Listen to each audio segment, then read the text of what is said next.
Oke, teman-teman selamat malam. Assalamualaikum warahmatullahi wabarakatuh. Eh, Selamat malam semuanya. Sambil menunggu teman-teman yang lain, kita jalan aja. Nanti teman-teman biar menyusul. Apakah suara saya bisa dimonitor, teman-teman? Halo? Apakah suara saya masuk? Oke, siap. Oke, terima kasih. Lanjut ya. Oke, di minggu ke 14 ini ya harusnya.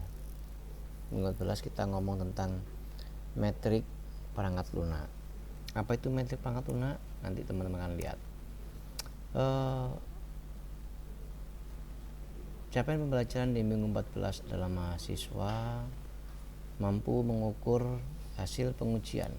Mahasiswa mampu mengukur hasil pengujian dengan metrik tertentu secara tangguh dan profesional, ya. Nanti yang diharapkan itu teman-teman tambahkan ilmu, tambahkan knowledge, tambahkan pengetahuan tentang software metrik atau metrik perangkat lunak. Metrik perangkat lunak merupakan ukuran karakteristik sebuah perangkat lunak, di mana sebuah perangkat lunak ini dapat diukur atau dapat dihitung, ya. Jadi metrik itu adalah ukuran karakteristik. Metrik perangkat lunak sangat penting karena satu, kita dapat mengukur kinerja dari sebuah perangkat lunak. Yang kedua, kita telah merencanakan item pekerjaan apa saja yang dapat dikerjakan atau dapat diketahui dari adanya metrik ini tadi. Yang berikutnya adalah mengukur produktivitas. Jadi ada 3 hal yang menjadi dasar kenapa metrik perangkat lunak ini sangat penting. Oke ya, yang pertama adalah mengukur kinerja perangkat lunak, merencanakan item pekerjaan, yang berikutnya mengukur produktivitas. Next.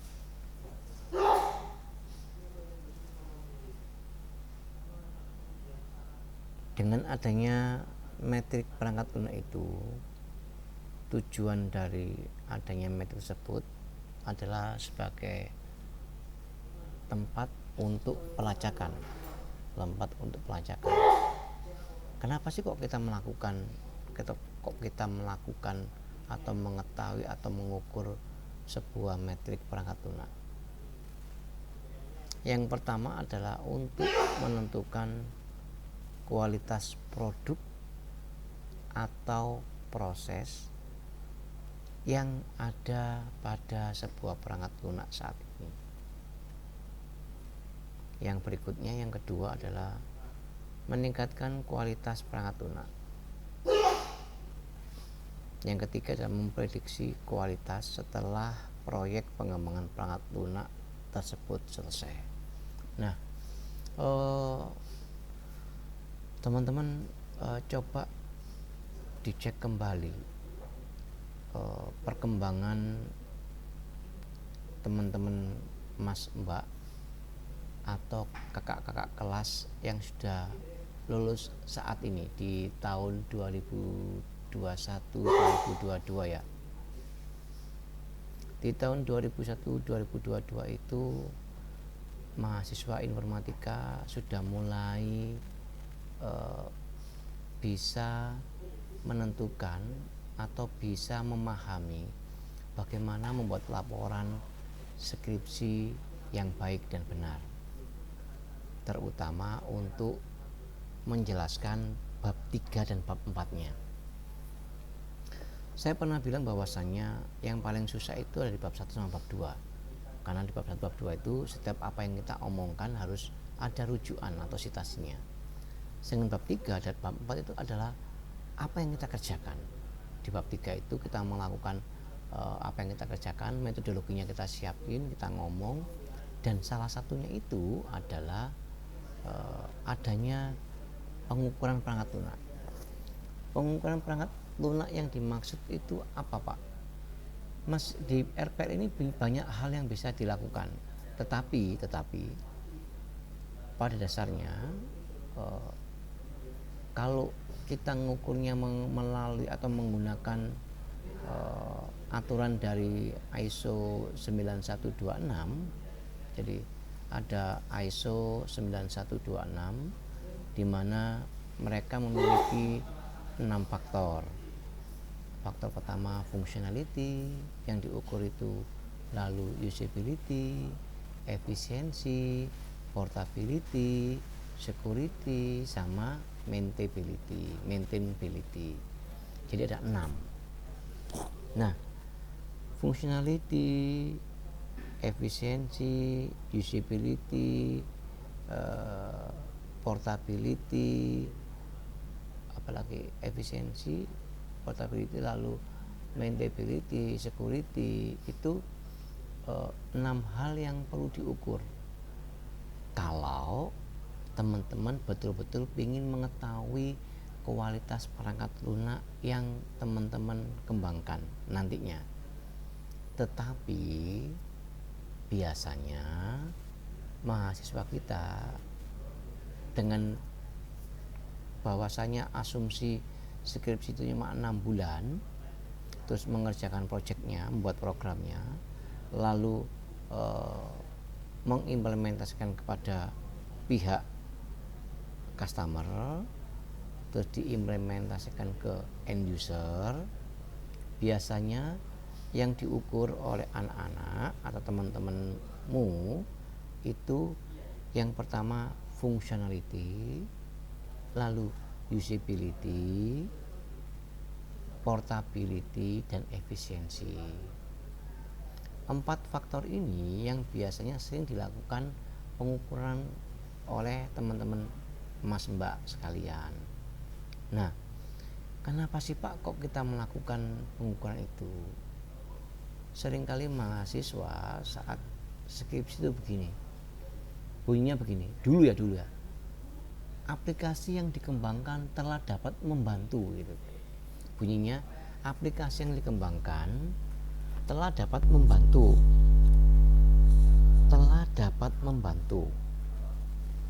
pemilik usaha, misalnya gitu. Karena kita itu berada pada kondisi akademisi atau mahasiswa atau akademik, maka segala sesuatunya harus terukur. Terukur itu seperti saya jelaskan, saya balik lagi zaman-zaman di awal-awal. Misalnya cantik, ganteng, seksi, lalu manis, pahit, kecut atau masam, lalu besar, kecil. Tadi yang kita sebutkan itu tidak terukur atau kualitatif. Karena kualitatif itu ya besar, kecil. Besar itu seberapa? Manis itu bagaimana? Ada orang bilang 2 sendok kopi sama 1 sendok gula itu udah manis. Ada yang bilang tambahkan sedikit gula, sedikit itu pun tidak terukur. Sedikit biasanya segini dah, itu baru dikatakan manis. Ada yang bilang bahwasanya dengan 1 sendok setengah pun itu masih kurang manis alias pahit misalnya. Nah, masing-masing orang berbeda-beda. Karena masing-masing orang berbeda-beda, maka kita perlu ukuran yang dapat memastikan bahwa itu adalah manis, itu adalah masam, itu adalah baik, itu adalah cantik. Nah, untuk itu diperlukan metrik, diperlukan aturan atau hal-hal yang perlu diukur. Oh, usability-nya kah? Functionality-nya kah? efisiensinya kah, faktor portability-nya kah, security-nya kah, sampai maintainability. Nah, apa sih tujuannya?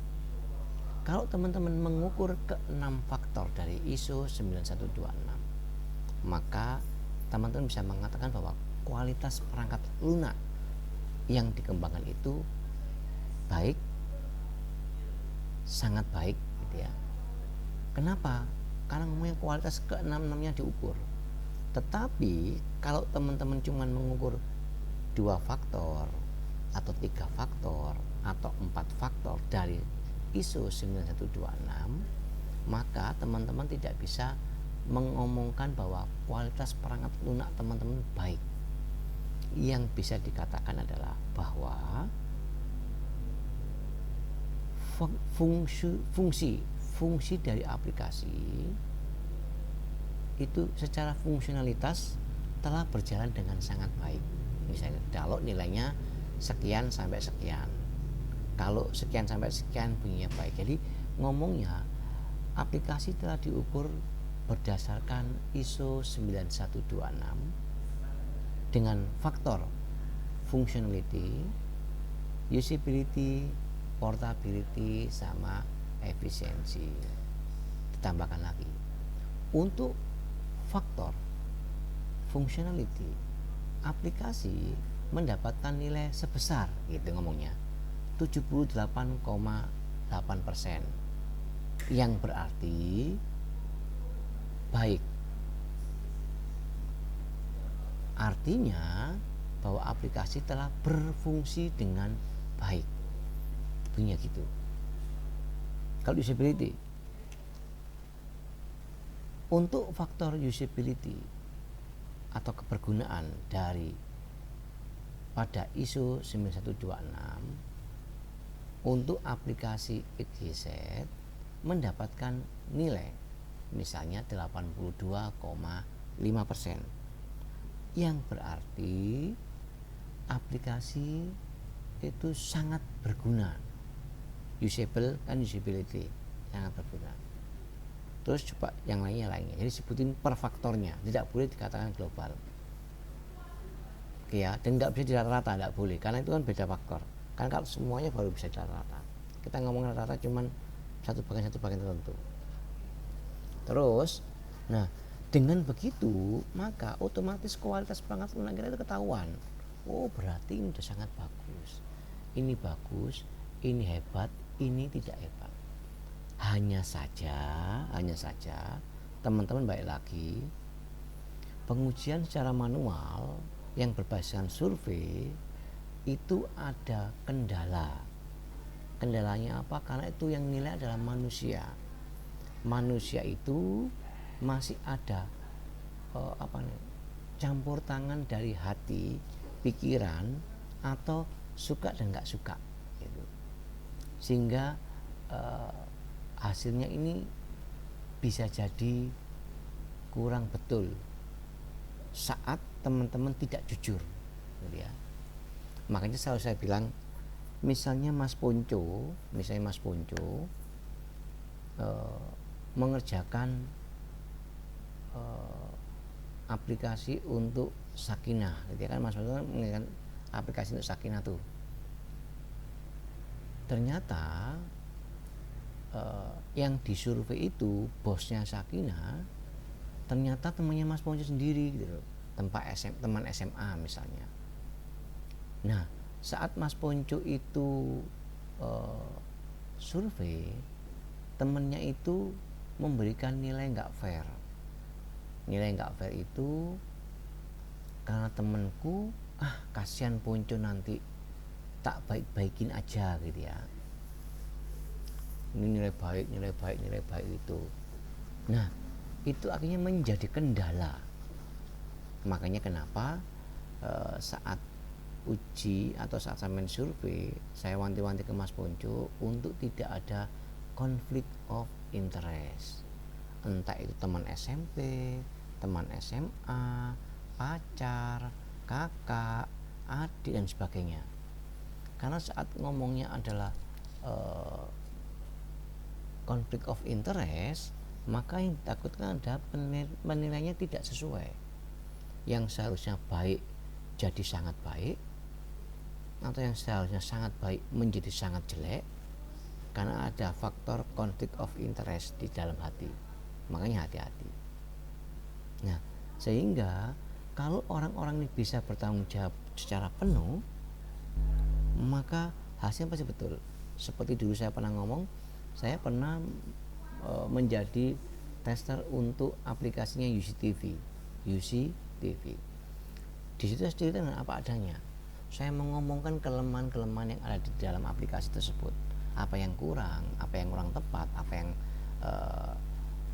dia mencoba untuk merubah kebiasaan saya, dan nanti si pengguna yang tadinya setting itu bentuk gerigi ternyata sekarang bentuknya bakpo, misalnya begitu.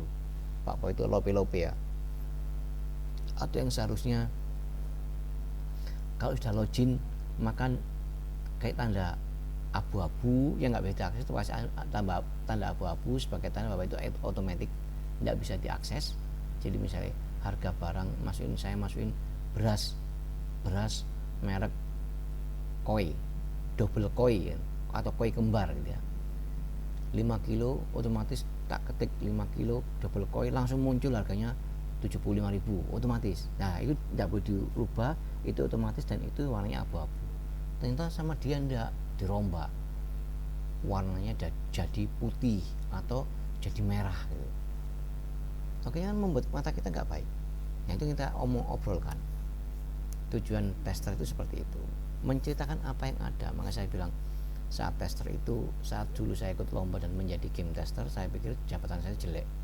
Ternyata jabatan saya itu atau bagian saya itu adalah menjadikan baik tidaknya sebuah aplikasi yang dibangun oleh tim.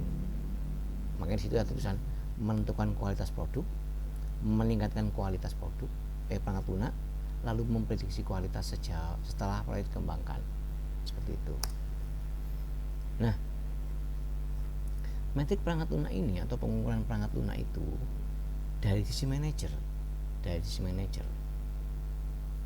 sangat terdapat beberapa fungsi yang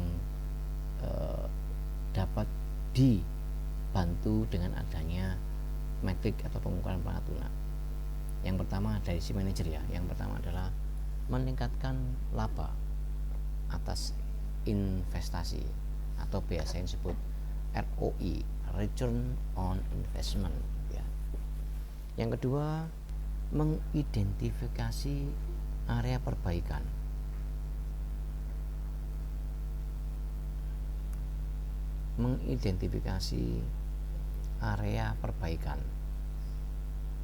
Ini dari si manajer ya. Yang ketiga, mengelola beban kerja. Kenapa? Sisi manajer bisa memahami kalau aplikasi yang dibangun itu sangat sulit, maka dia harus memilih orang yang seperti apa. Nanti saya jelasin lagi. Yang berikutnya mengurangi lembur, yang berikutnya mengurangi biaya. Pak, kenapa kok seperti itu? Dari sisi manajer, kalau ada proyek yang harus mereka kerjakan dan tempatnya itu di daerah yang sangat sepi atau sangat berbeda dengan di perkotaan, maka seorang manajer harus bisa menentukan tim yang tangguh untuk daerah-daerah seperti itu, atau tim yang bisa hidup kayak pramuka ya, kayak orang-orang yang di gunung-gunung itu kan bisa kuat kekuatannya itu. Kalau cemen itu bahaya. Sehingga manajer udah tahu, oh si ini kemampuan seperti ini hebat, pinter. Tapi yang ini cemen, yang ini kuat mental, yang ini begini, kayak dipilih yang kuat mental, dikirim ke daerah tersebut. Sehingga itu yang akan dikerjakan. Andai kata di RPR, di mata kuliah rekayasa perangkat lunak waktu itu dulu itu pernah saya jelasin gini. Saat kalian mengembangkan sebuah perangkat lunak, maka ada hal-hal tertentu yang harus sampean lakukan kepada customermu. Misalnya saat wawancara tiba-tiba didapatkan informasi bahwa standarnya membuat program itu kan 3 bulan, standarnya 30 atau 90 hari kerja gitu ya, 3 bulan. Ternyata si perusahaan X ini membutuhkan aplikasi tersebut untuk 1 bulan harus jadi. Maka 1 bulan harus jadi, si manajer itu tahu, oh kalau 1 bulan harus gaji, otomatis jumlah orang yang dikerjakan harus lebih banyak. Kemampuan seperti ini dengan kondisi yang tertentu, terus dia harus banyak istirahat dan sebagainya, itu diatur sehingga mengurangi, bisa jadi itu mengurangi biaya lembur. Karena ingat saat lembur itu kondisi tubuh itu kurang bagus, itu sangat berpengaruh semuanya. Sehingga kalau bisa mengelola beban kerja, bisa mengidentifikasi area perbaikan, lalu mengurangi lembur, otomatis semuanya itu akan mengurangi biaya yang dikeluarkan oleh perusahaan. Satu proyek biasanya kalau lewat pemerintah itu sekitar 150 sampai 300 juta. 150 sampai 300 juta. Oh, dia udah tahu nih, anak buahku tak gaji per bulan misalnya 5 juta per orang, aku butuh 5 orang. Berarti 5 juta kali 5 25 juta, 25 juta kalikan 3 bulan berarti 75 juta. Maka aku harus begini dan sebagainya. Itu yang diatur dari sisi manajer, sehingga manajer bisa memanfaatkan dan bisa mengetahui bahwa oh sekian bulan ini selesai, sekian hari bulan ini selesai, biaya tekan sekian, maka untungku sekian ratus juta gitu. Balik ke materi, metrik. Tadi saya di awal-awal udah ngomong, metrik adalah komponen penting dari jaminan kualitas, manajemen, debugging, lalu kinerja, dan memperkirakan biaya.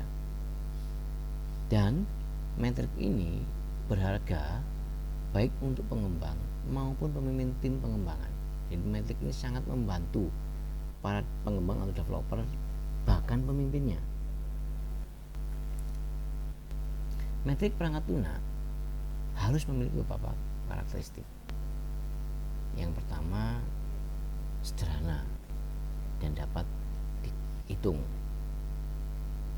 lalu konsisten dan tidak ambigu. Terus gunakan satuan pengukuran yang konsisten, independen dari bahasa pemrograman. Kalau untuk metrik ya, mudah untuk mengkalibrasi dan beradaptasi, mudah dan hemat biaya untuk mendapatkannya, dapat divalidasi untuk akurasi dan keandalan, dan yang berikutnya relevan dengan pengembangan produk perangkat lunak berkualitas tinggi. Ini masih gini, kalau teman-teman sudah tahu perkembangan zaman, perkembangan teknologi sangat tinggi,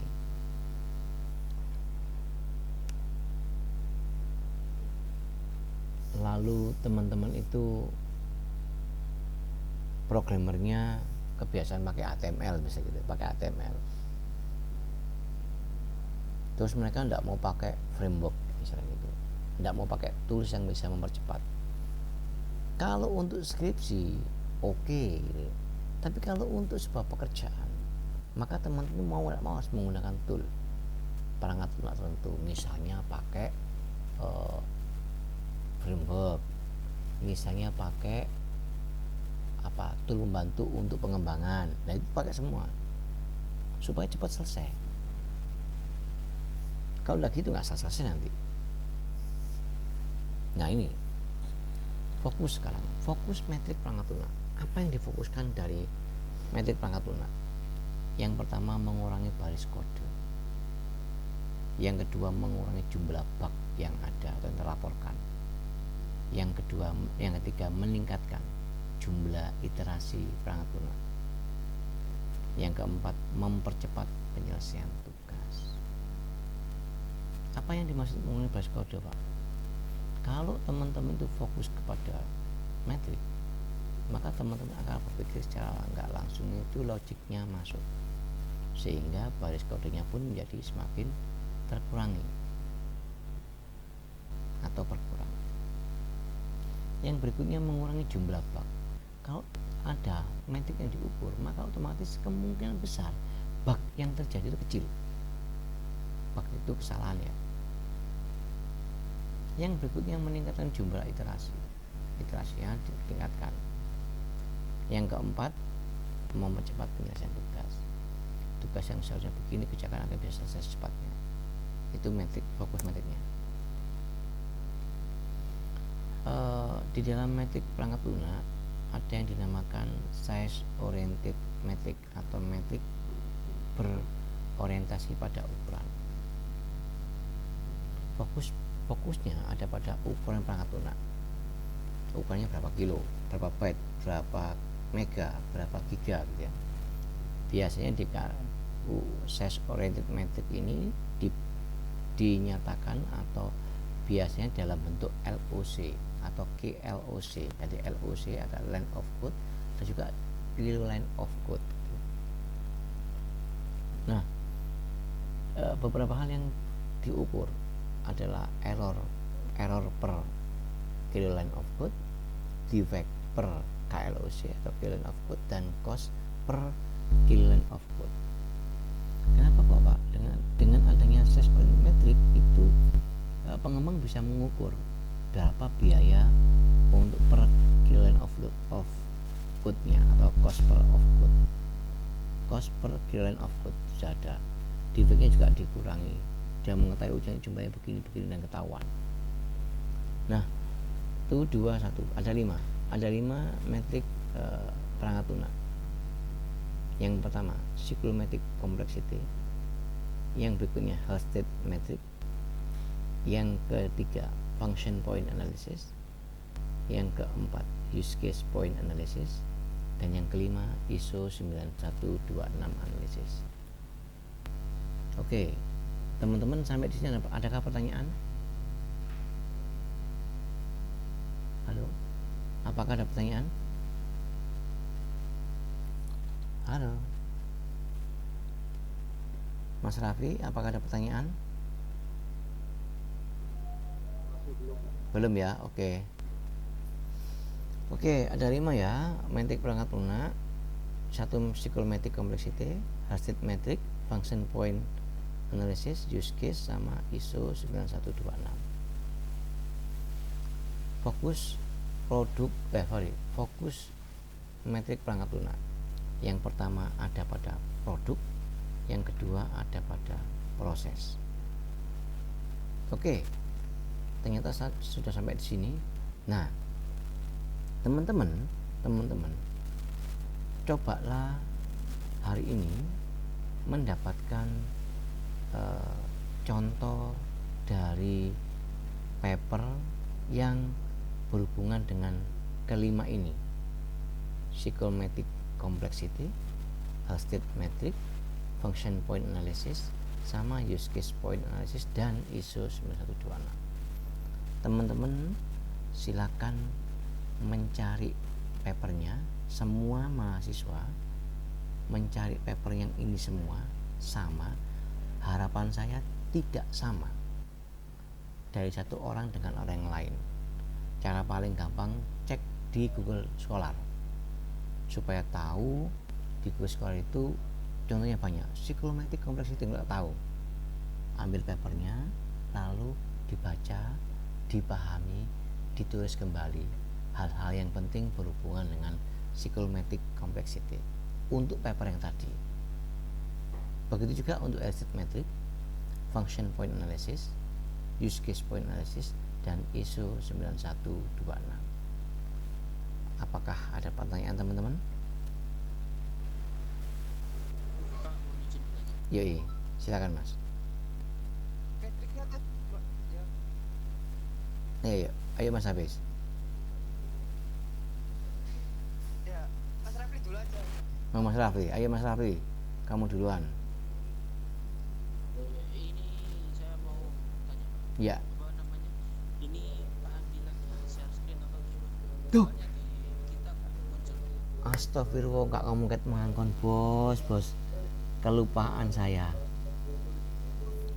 Tak kira di saya aja, makanya. Iya lali saya. Oh, panjene Mas Rafli menengahi, Mas apa? Mas Muhammad Hafiz yang menengajar. Tiwas aku ngomong dewe Mang Mas. Ya wes saya udah tak share ini.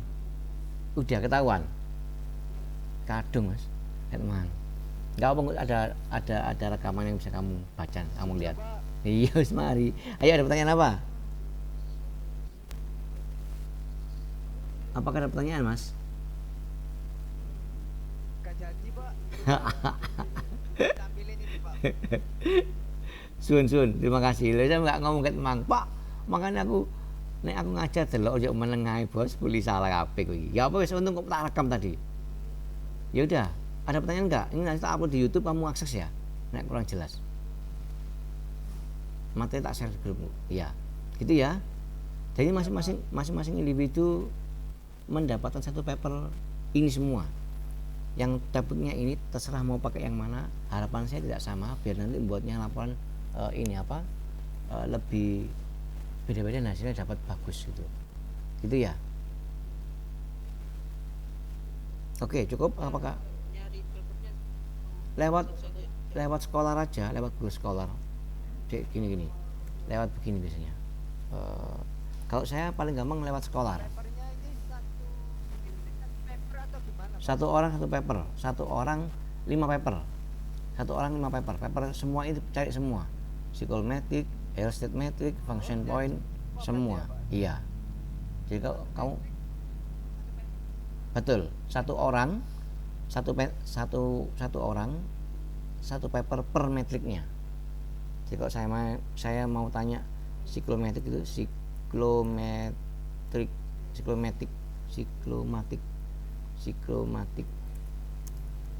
kompleksiti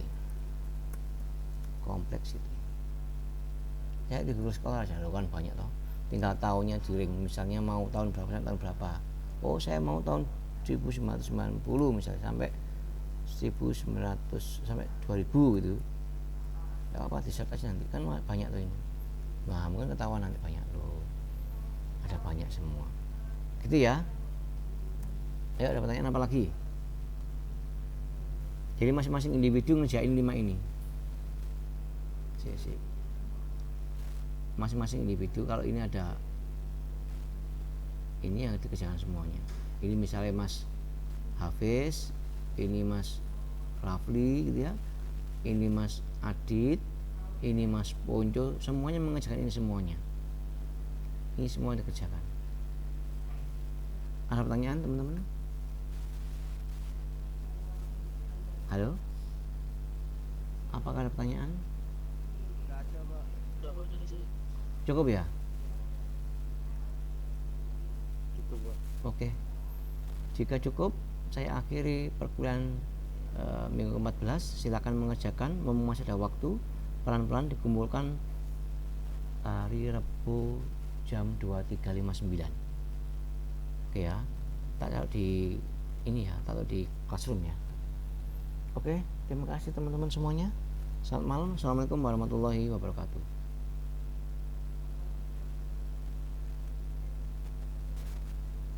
Waalaikumsalam. Oke.